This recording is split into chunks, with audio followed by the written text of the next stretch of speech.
राधे राधे सभी को। आज हम आपको बताएंगे कि जन्माष्टमी कब है, क्या है शुभ मुहूर्त और क्या है पूजा करने की विधि। तो भाद्रपद माह के कृष्ण पक्ष की अष्टमी तिथि को द्वापर युग में भगवान विष्णु ने श्री कृष्ण के रूप में अवतार लिया था पंचांग के अनुसार, इसलिए हर साल इसी दिन कृष्ण जन्माष्टमी मनाई जाती है।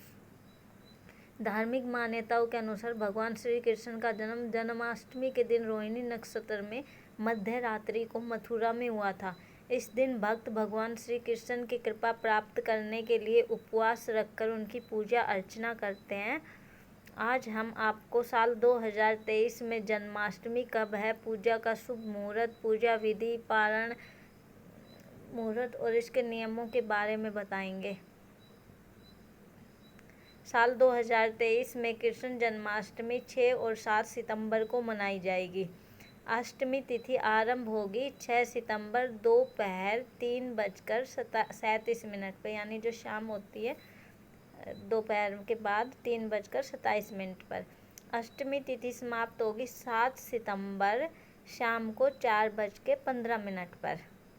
रोहिणी नक्षत्र प्रारंभ होगा 6 सितंबर सुबह 9:20 पर और रोहिणी नक्षत्र समाप्त होगा यानी पूरा होगा 7 सितंबर 10:25 पर। निश्चित काल पूजा का समय होगा रात्रि 11:56 से लेकर 12:42 तक, जो भगवान का जन्म होता है।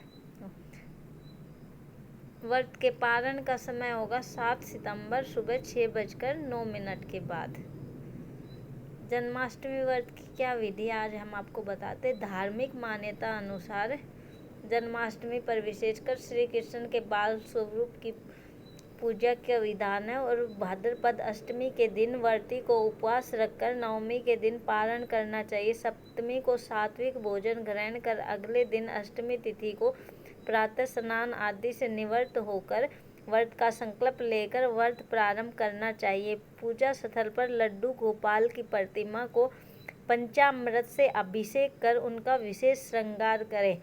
लड्डू गोपाल को पंचामृत से स्नान करवाना चाहिए और उनका श्रृंगार करें और उन्हें उनका प्रिय माखन मिश्री का भोग लगाए। हम माखन बना भी सकते हैं, अगर नहीं है हमारे घर में तो मलाई इकट्ठा करके बना सकते हैं। निश्चित काल पूजा मुहूर्त में खीरा काटकर बाल गोपाल का जन्म कराने की परंपरा पूरी करनी चाहिए। मान्यता है कि इस विधि से पूजा करने पर धन, सुख और सौभाग्य प्राप्त होगा। कृष्ण जन्माष्टमी व्रत के नियम क्या है वो बताते हैं। शास्त्रों के अनुसार जन्माष्टमी व्रत की पहली रात्रि को सात्विक भोजन करना चाहिए। जन्माष्टमी के दिन ब्रह्म मुहूर्त में उठकर स्नान करने के बाद हाथों में तुलसी की पत्ती लेकर व्रत का संकल्प करना चाहिए। जन्माष्टमी उपवास के दौरान फलाहार करना चाहिए। इस दिन भगवान कृष्ण को माखन मिश्री, पाग, नारियल की मिनी मिठाई, पाग नहीं होता है, पान होता है,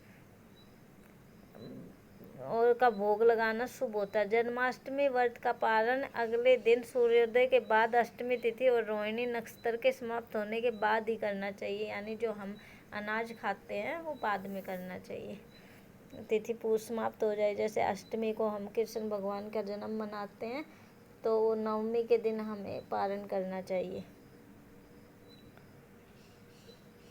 पूजा के समय व्रती का मुख पूर्व या उत्तर दिशा में होना चाहिए।